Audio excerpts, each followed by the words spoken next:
Hoy vamos a hablar de la última, ya no diría la última cámara, exactamente, porque es en realidad la evolución de una cámara que ya estaba en el mercado, que es la D4, una cámara pues considerada por muchos la mejor cámara reflex a nivel de fotoperiodismo y fotografía deportiva del mercado.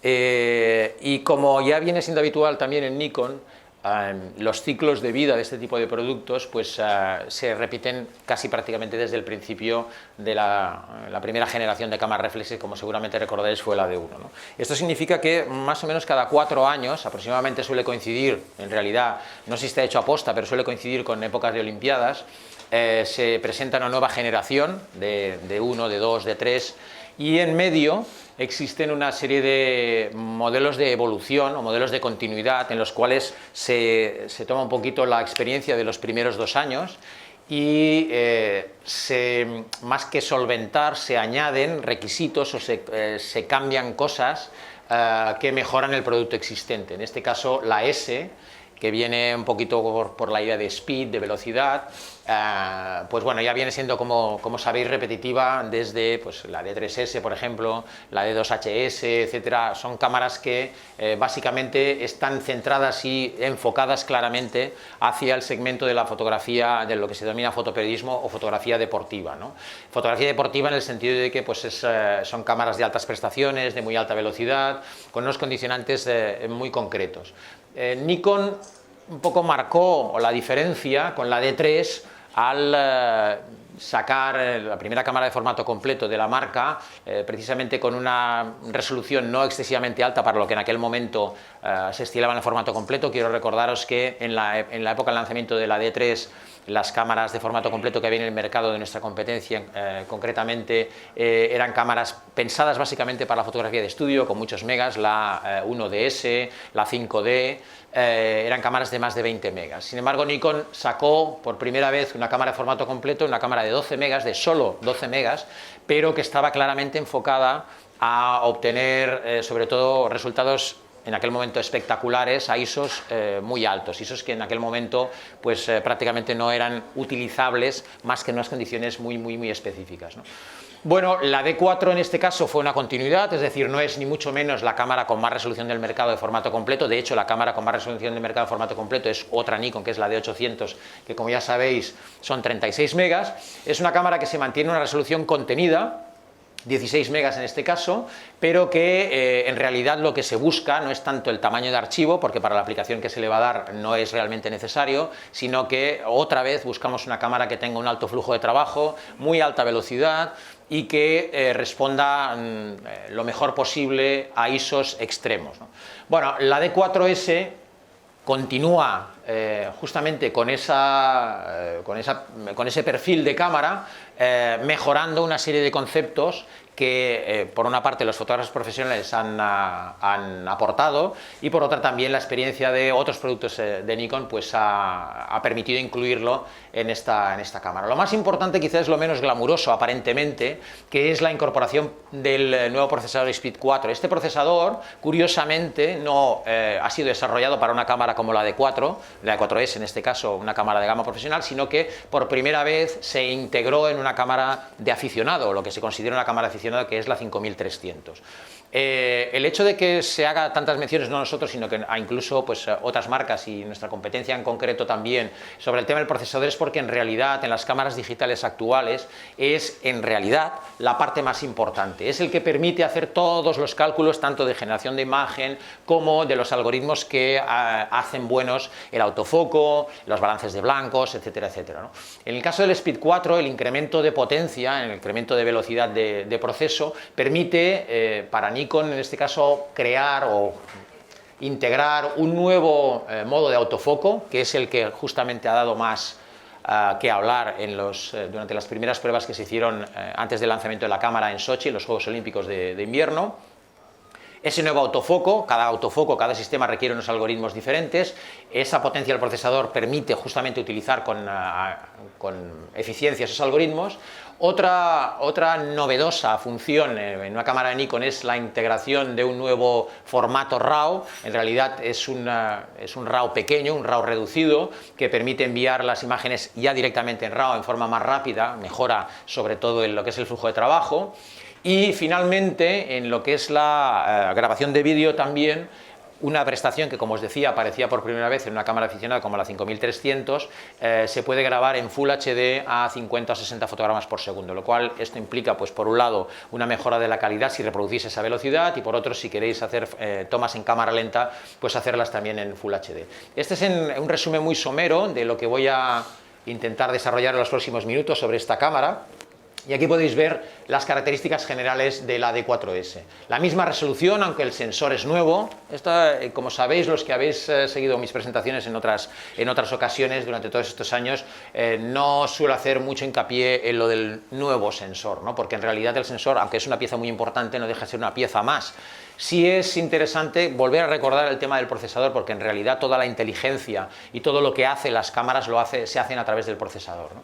Bueno, el nuevo procesador Speed 4, el rango de ISO se mueve entre 100 y 25.600, dijéramos el rango realmente utilizable, y una nueva posición máxima que equivale a 409.600 ISO. Es una barbaridad, es un ISO que, como sabéis, es utilizable pues básicamente como documentación, no es una fotografía a estos ISOs que se pueda considerar con una calidad mínima fotográfica, pero en realidad lo que nos está diciendo es que si la cámara es capaz de alcanzar, aunque sea forzado, este valor de ISO, en medio los valores de ISO utilizables realmente también han mejorado, por lo menos en un paso, ¿no?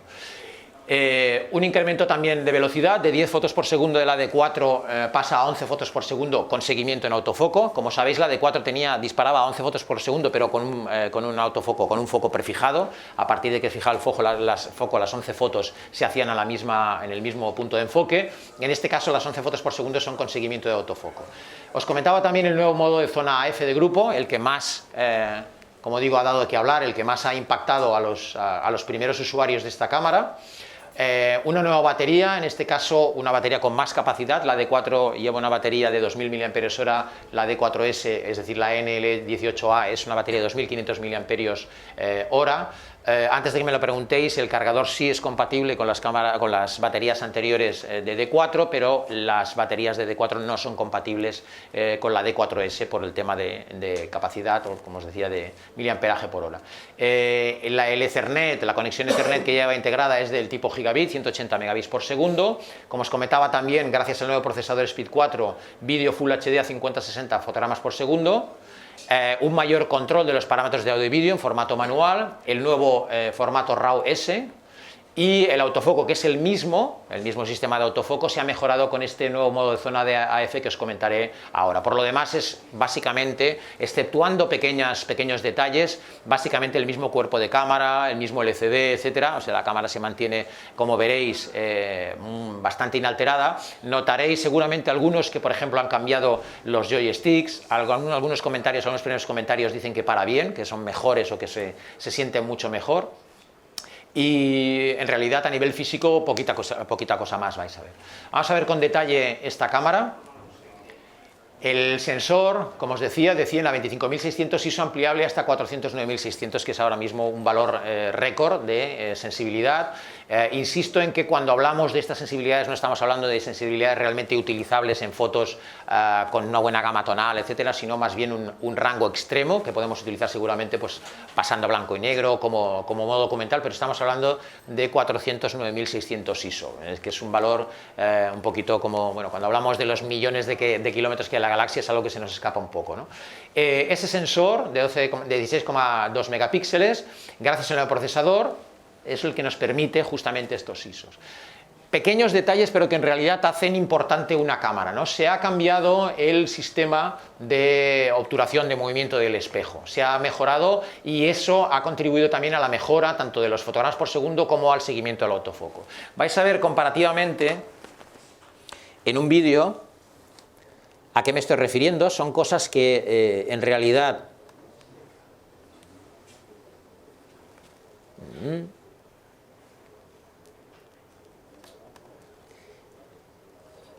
aquí. Ah, no, está aquí.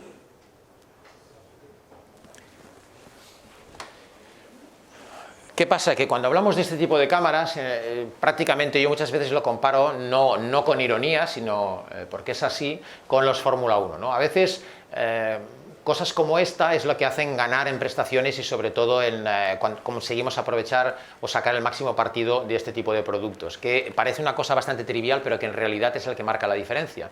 Fijaros que este es el movimiento del espejo en la D4 a 10 fotogramas por segundo. Como veis, el rebote del espejo, tanto cuando sube como cuando baja, es bastante notable, mientras que la D4S se ha reducido de una forma bastante evidente. Esto está grabado a 1200 fotogramas por segundo, o sea que en realidad esa vibración que veis está producida con un disparo, pues eso, a 11 fotogramas por segundo.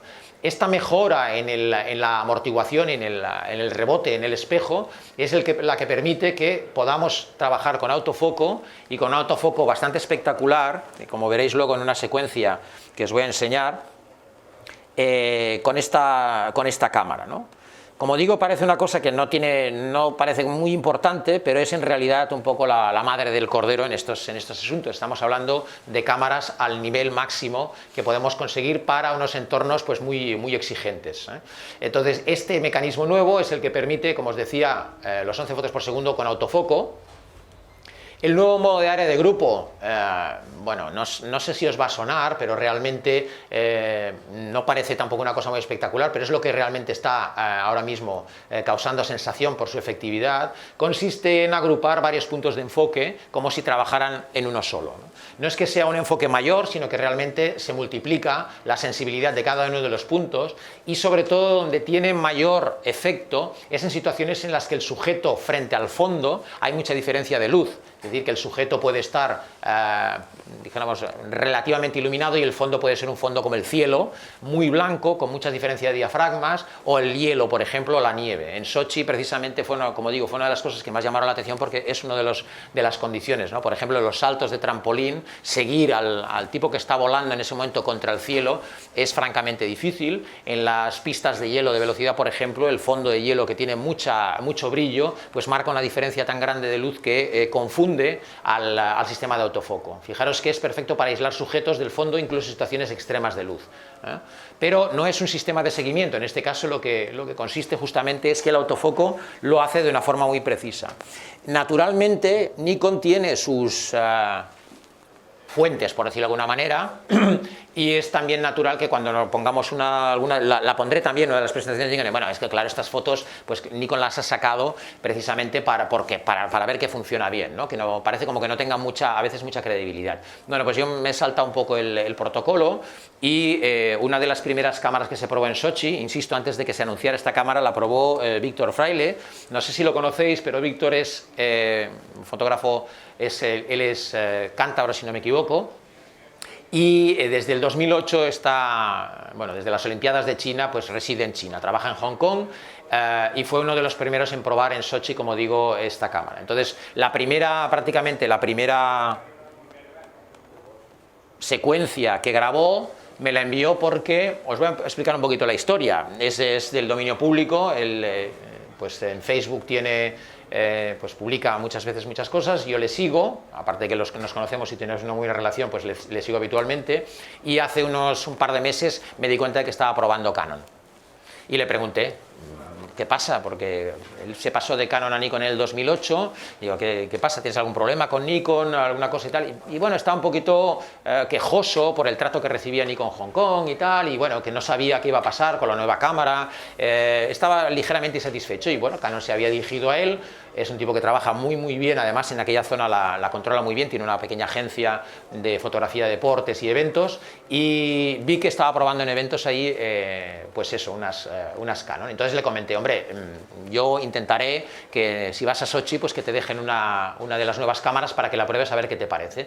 Y bueno, ahora actualmente tiene dos D4S. Me envió, de las primeras secuencias que me envió fue esta de aquí, me quedó bastante sorprendido. Fijaros que estos son patinadores durante los Juegos Olímpicos, y él quedó bastante impresionado, ¿no? Me dijo que realmente el autofoco era algo de otro planeta. Os lo voy a poner a un 50%, a un 50% de ampliación, porque si lo pongo al 100% se va el sujeto, ¿no? Esta es una secuencia de 26 fotos, disparadas a 11 fotos por segundo. He quitado toda la información porque no se viera, pero vamos, lo veréis cómo está disparado. Fijaros, esto está hecho... Esto está hecho con un 600, ISO 2500, un 1250 de segundo, F6.3, sin preajustes, con el 600 F4. 995 megas. 26 fotos de secuencia. 26 fotos clavadas. Se las voy a pasar.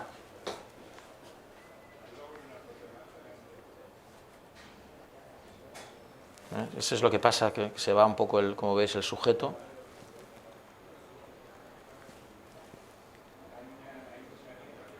Bueno.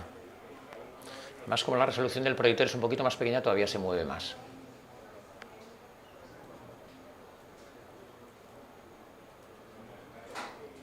Luego os las pasaré en formato integrado en la ventana para que lo veáis. Aquí es que aquí ya se va, pero bueno. Bueno, os lo voy a pasar en formato pequeño para que veáis la secuencia completa.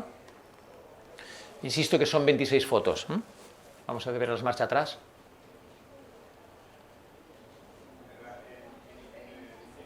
Luego, si queréis, las podéis ver en la pantalla a resolución buena, porque, como digo, la resolución del proyector no muestra exactamente la calidad y la nitidez de las fotos. Pero bueno, lo que os puedo decir es que son, como os decía, 26 fotos consecutivas en ráfaga. Fijaros que lo marca aquí, 26 fotos, todas ellas enfocadas. Esta es una secuencia, además, en este sentido, usando el nuevo modo de grupo. Este es un poco el aspecto más espectacular de la nueva cámara, que no es el único, pero es el más espectacular de esta nueva cámara, ¿no? La mejora literal en el tema del autofoco. Vamos a seguir con la presentación. También se han mejorado los otros sistemas de enfoque que tenía la cámara, como es el AF dinámico. El AF dinámico, quiero recordaros que en realidad es un único punto el que escojáis, el que enfoca, y lo que la cámara hace es ayudarse de los puntos que están alrededor cuando se pierde el foco. En el momento en que la cámara detecta que hay pérdida de foco, intenta ayudarse con los que está a su alrededor, o sea que no es lo mismo que lo que os acabo de comentar, en el que 5 puntos funcionan al unísono. Otra de las quejas o de los comentarios de muchos fotógrafos era que la pantalla LCD pues daba unos ciertos tonos. En realidad no tenía nada que ver con el archivo, tenía que ver con el ajuste de la pantalla, y Nikon ha defendido siempre que este tipo de pantallas estaban ajustadas según unos estándares de calibración muy concretos, pero bueno, como ha sido un comentario bastante habitual, lo que ha hecho la D4S Nikon es permitir el ajuste de color por el propio usuario. Insisto en que esto es el ajuste de color de la pantalla LCD de la cámara, no tiene nada que ver con el archivo, lo del archivo se puede hacer también, pero es una cosa distinta, simplemente para que la pantalla se ajuste más a lo que el fotógrafo en este caso desea ver. También se han cambiado los ajustes de balance de blancos, los ajustes son más finos en pasos de 10 mREDs a través del comando o del multiselector. Como os decía, se ha mejorado la batería en el sentido de que se ha incrementado la capacidad a 2500 mAh, que permite aproximadamente unos 6000 disparos con una carga. Ya era bastante eficiente la de la D4, también los de la D3, pero en este caso todavía se ha mejorado más. En el tema de conexiones, pues todas las conexiones que conocéis ya, lo que es Ethernet, HDMI, en este caso es la 1000 base T hasta 185 megabits de transferencia. Esta es una conexión que se suele utilizar más bien en estadios y en eventos, principalmente por las agencias. Lo mismo que el wireless, el WT5, que es el mismo que el de la D4, ¿no? El nuevo formato de archivo, que es aproximadamente la mitad del archivo RAW que tiene la cámara originalmente, pues permite trabajar con archivos más pequeños, pero en formato RAW, en 12 bits sin comprimir, y por lo tanto mejorar el flujo de trabajo. Y respecto a lo que es la cámara físicamente, pues ya la conocéis, es con el cuerpo completamente de magnesio, con juntas tóricas selladas. Precisamente Víctor Fraile colgó hace poco, lo comento porque lo vi justamente hace unos días, una foto suya en un evento en Hong Kong que estaba cayendo una tromba espectacular y se le ve a él con todas las cámaras colgando y absolutamente empapado, y las cámaras funcionando. No significa que las cámaras sean sumergibles naturalmente, pero sí que realmente este sellado es efectivo. Seguramente que alguno de vosotros ya lo habéis podido comprobar, ¿no? En el tema del vídeo, la principal diferencia es justamente el Full HD a 60-50 fotogramas por segundo. Esto, como os digo, os permite una cámara lenta en alta calidad comparado con el HD de la cámara anterior, de la D4, pero además si lo reproducís a 60 o 50 fotogramas por segundo, la calidad todavía se multiplica. Como sabéis, el número de fotogramas en reproducción también mejora mucho el aspecto visual. El control o todos los controles de vídeo también se han mejorado a nivel manual, las reducciones de ruido de viento de los micrófonos, el poder tener un doble monitor HDMI a través de la salida HDMI, vamos, y aparte lo que es la salida limpia. Y la respuesta de frecuencia amplia o solo dentro de lo que es el rango de voz, ¿no? La ergonomía, que es uno de los puntos fuertes de Nikon, se ha mejorado ligeramente. Básicamente la cámara es exactamente igual, solo que los botones han cambiado ligeramente de posición y, como veréis, también la textura, la composición del joystick. Os la voy a pasar. Esto es una cámara ya de producción, con lo cual si tenéis una tarjeta y queréis hacer fotos las podéis hacer libremente. Algunos pues me lo comentaron ayer precisamente, que los botones tenían una textura y una utilización mejor que el de la D4, y han cambiado también lo que son las fuentes de los menús para una mayor legibilidad, ¿no?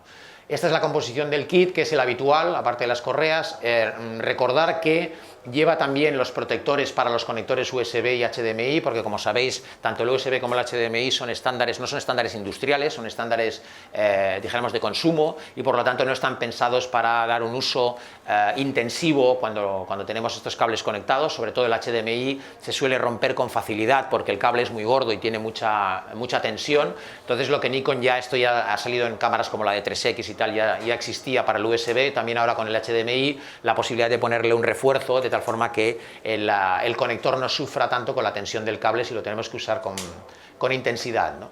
Y todos los accesorios naturalmente compatibles, tanto en el Wi-Fi como los micros, etcétera, que ya estamos acostumbrados. Esta es la D4S. Realmente, como podéis ver, a nivel generacional no es una cámara literalmente distinta, pero sí que las mejoras que se han aportado pues hacen que, bueno, el comentario sea que muchos fotógrafos actualizarán su cámara básicamente por estas mejoras, ¿no? Os voy a enseñar, dentro del tema de lo que es el autofoco que os comentaba. Este es las primeras pruebas de la D4S, y fijaros que en principio no se debería enseñar, pero que corresponden a las primeras pruebas que se hicieron con el dinámico de grupo. Es prácticamente una situación muy parecida a la de Víctor, solo que esta es la que, dijéramos, nos envía Nikon, para que nos demos cuenta de que en estas secuencias de alta velocidad la separación del fondo y el sujeto, que están a diferentes valores de exposición, gracias a este nuevo sistema, este nuevo modo de enfoque, pues mejoran grandemente, ¿no? Nada más. ¿Alguna pregunta? ¿Algo que os interese conocer? ¿Alguna curiosidad? Dime.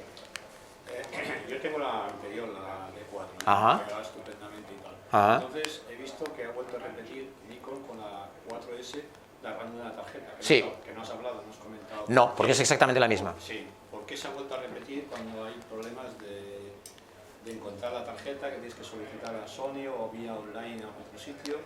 La XQD te refieres tú, ¿eh?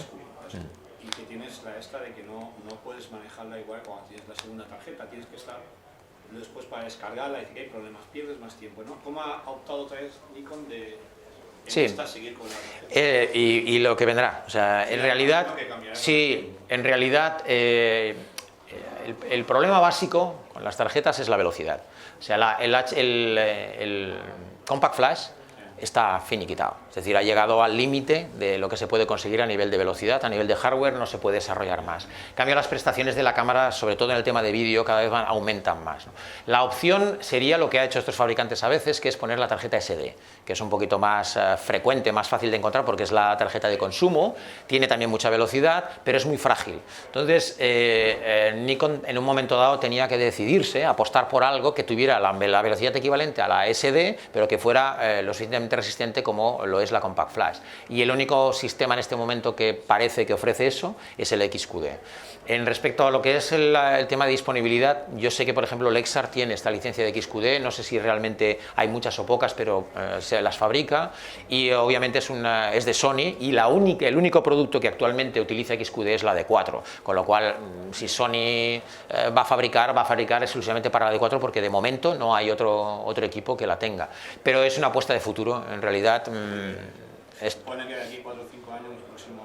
Sí, podría ser a lo mejor va a enfocarlo por aquí. doble tarjeta XQD en lugar de... Sí, sí. O sea, para Nikon, desde luego... Ahora, también te digo que no puedes... por ejemplo, es una cosa que me sorprende, pero en nuestro competidor, que es Canon, muchas cámaras ya no llevan doble ranura. Que muchos se sorprenden, ¿no? ¿Por qué solo una tarjeta y no dos y tal? Sí. El caso es que ellos han eliminado la doble ranura en algunos modelos, Nikon mantiene la doble ranura en la mayoría de los modelos de gama alta, pero bueno, en este caso es apostar por un estándar que sea más resistente como el Compact Flash. Que a lo mejor el próximo modelo no tendrá XQD, yo creo que no, yo creo que sí que lo tendrá, ¿no? E incluso diría que a lo mejor tiene hasta doble ranura de XQD, pero no te lo puedo decir, esto no te lo puedo decir. Sí. Es muy rápido, va muy bien. Sí. Se graba en vídeo, está súper bien. Es espectacular. Diferencia total. Es que yo, por ejemplo, a mí me ha pasado, cuando hemos prestado alguna vez la D4 a gente que todavía tiene la D3S y tal, me han dicho, oye, déjame la tarjeta XQD para probar, ver cómo va. La siguiente vez me la han pedido ya, oye, ¿me puedes dejar la tarjeta XQD? Porque la diferencia es muy importante. Ahora, mientras sea el único modelo en el mercado que la tenga, pues supongo que la disponibilidad de tarjeta será un poquito más complicada, sí. Es una cuestión sobre todo de mercado, ¿no? Sí. Sí. Pero como te digo, Lexar tiene la licencia también de fabricar y por lo tanto no sé si haya opciones. Héctor, ¿Lexar ya vende XQD? Sí. Pues Lexar es otra opción. En los comercios de aquí de Barcelona... ¿No? ¿Aquí no hay XQD? Imposible, tienes que pedir. Sí. En principio Lexar la tiene, nosotros distribuimos Lexar y debería tenerla, ahora no te puedo decir la disponibilidad. Pero vamos, ya hay dos fabricantes, en principio debería haber un poquito más de alternativas. No, es que me ha hecho gracia que no has comentado el No, porque en realidad es lo mismo. Los tiros van por ahí, con aquí 4 o 5 años es posible que la tecnología avance y vayan a la rapidez del speed autofocus, que es lo que va mejor, entonces vayan por estas tarjetas. Sí, estoy convencido, porque en realidad esa es la limitación. O sea, podía ser SD, porque la SD también es muy alta velocidad, para vídeo va muy bien, las de gama, las tipo 10, clase 10 y tal, pero en realidad el problema de las SD es la fragilidad de las tarjetas, que se rompen con las pestañitas se rompen con facilidad, y entonces para este tipo de cámaras no es... Fíjate que en la de 800 no se ha optado por esta solución, aunque es una cámara pensada para vídeo, porque en las condiciones en las que en realidad se supone que va a trabajar esta cámara, pues no es tan importante, ¿no? ¿Más preguntas o dudas que tengáis respecto a esta cámara? Bueno, no os he comentado, pero desde antes de ayer ya está sabéis que tenéis a través de Nikonistas la posibilidad de probarla sin compromiso, la de 4S, durante unos días. Si ya normalmente suele ser un poco problemático disponer de cámaras, pues con esta todavía más. Me parece que esto se ha muerto. Ah, no, que lo he apagado yo. Pues en este caso tenemos pocas unidades, pero bueno, la podéis pedir, ya se han prestado, ya... Hay gente que la ha probado de nuestra mano y sabéis que es gratuito y que simplemente tenéis que solicitarlo y esperar que os respondan, y un poco la lista de espera, que suele ser normal, pero que la podéis probar sin ningún tipo de compromiso si queréis, por un poco por decidir o por saber si es la cámara que os interesa. ¿Ok? ¿Ya está? Pues nada, muchas gracias por vuestra presencia y hasta la próxima. Gracias.